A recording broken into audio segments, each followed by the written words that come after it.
What's up, fellas? What up, my boy? This might be a little bit of a sad thought, but I believe that the world will end via nuclear bombs. Sad way to start your day. I apologize. I don't want everyone to be thinking about that right now, but that is today's topic at hand. What if we detonated all nuclear bombs at once? Would humans even still be around? I don't know, but let's find out. Shout out to Kurzagyat in a nutshell for this banger video. Many of our viewers have asked us a very serious question. What if we made a big pile of bombs and exploded every nuclear weapon in the world all at once? Strangely enough, we couldn't find a good source to answer this question to our satisfaction. So, well, I think like most of the bombs and nuclear stuff is pretty public. I'm pretty sure like the different countries have to tell each other how much nuclear power they have. Maybe not. I could be wrong. I'm probably wrong because these guys are geniuses and I am a stupid idiot that hates myself, and I curl up in a ball at night and suck my thumb and wrinkle my toes until I fall asleep. That's crazy. We gathered together a few scientists to calculate what would happen and find an answer to this extremely important scientific problem once and for all. Currently, there are 15,000 nuclear weapons on Earth. The US that and is Russia so both much. have around 7,000, while France, China, the UK, Pakistan, India, Israel, and North Korea own around 1,000 between them.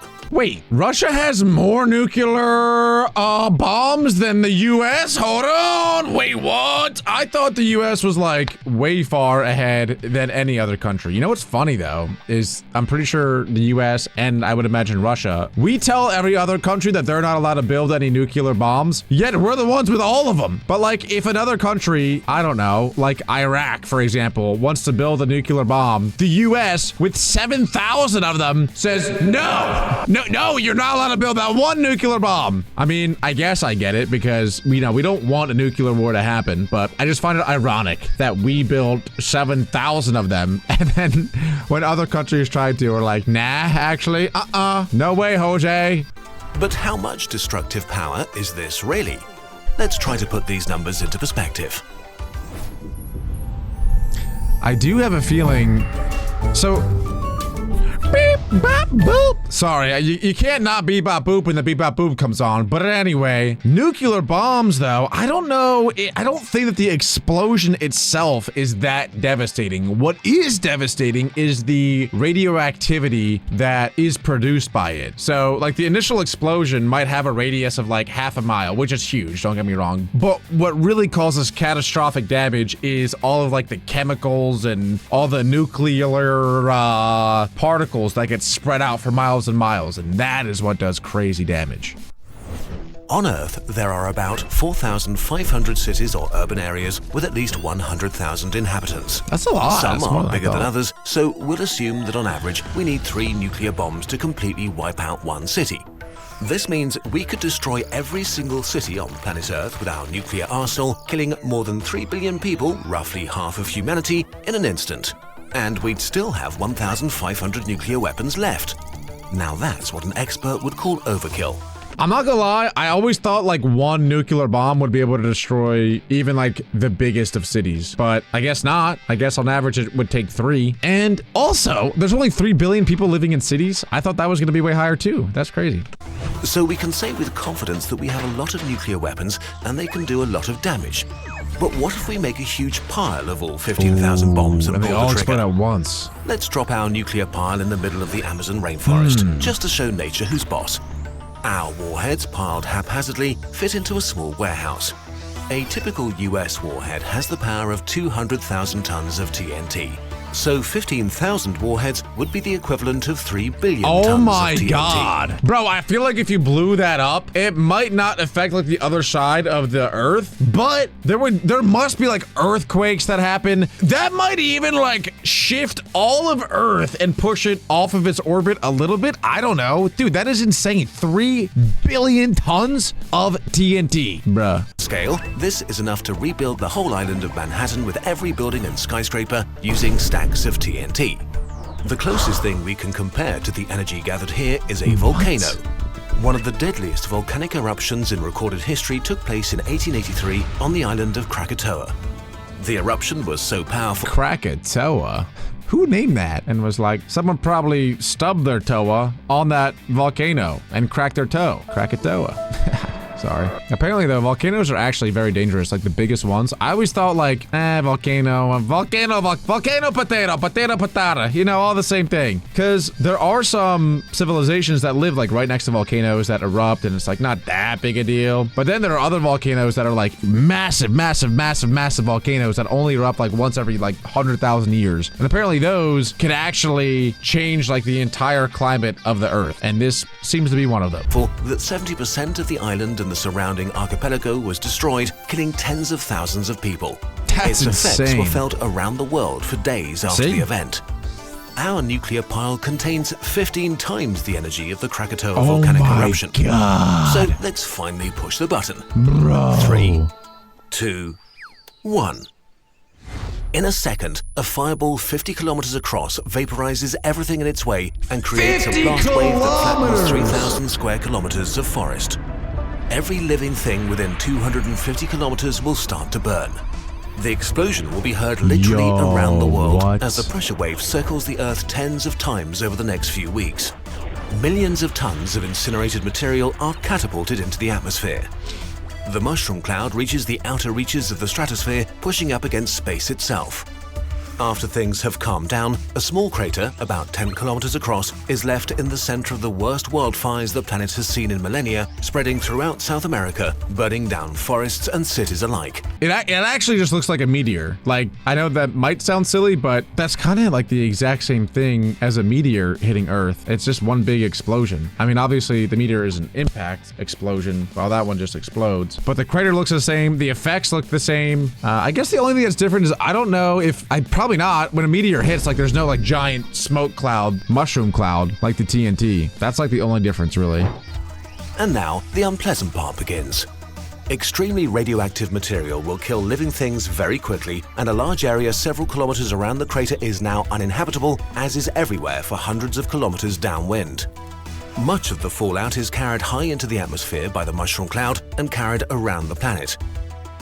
Whoever made this video, Kurzak, clearly has a problem with South America. They went right after them. No, I'm kidding. I'm not trying to start any beef. I'm not starting no beef. I'm just saying they picked South America. The amount of radioactive material in the environment doubles worldwide, which still isn't civilization ending, but we may see more cancer for a while.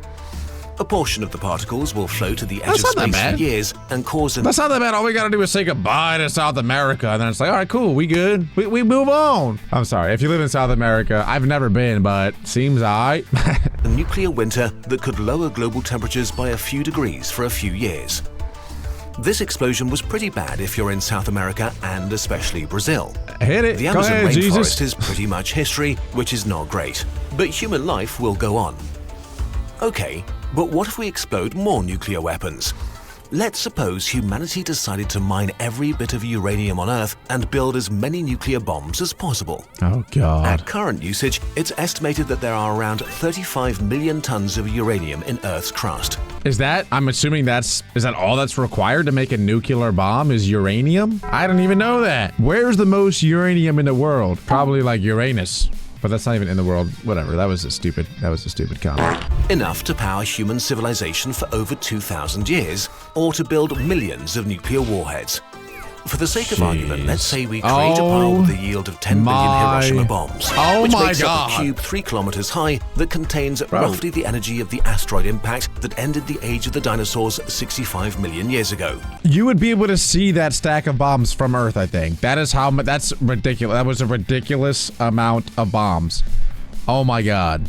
And look, he's talking about how it's similar to the asteroid that ended Earth earlier from like 200 million years ago. That's kind of what I said a little bit, in that it's similar to a meteor / asteroid hitting Earth. Except it's also nuclear. It's even worse then. 2. Oh my 1. God. Our pile explodes in a fireball stretching so high into the sky that it's visible from half of South America, with so much power that the ground just splashes like water, forming a crater 100 kilometers across.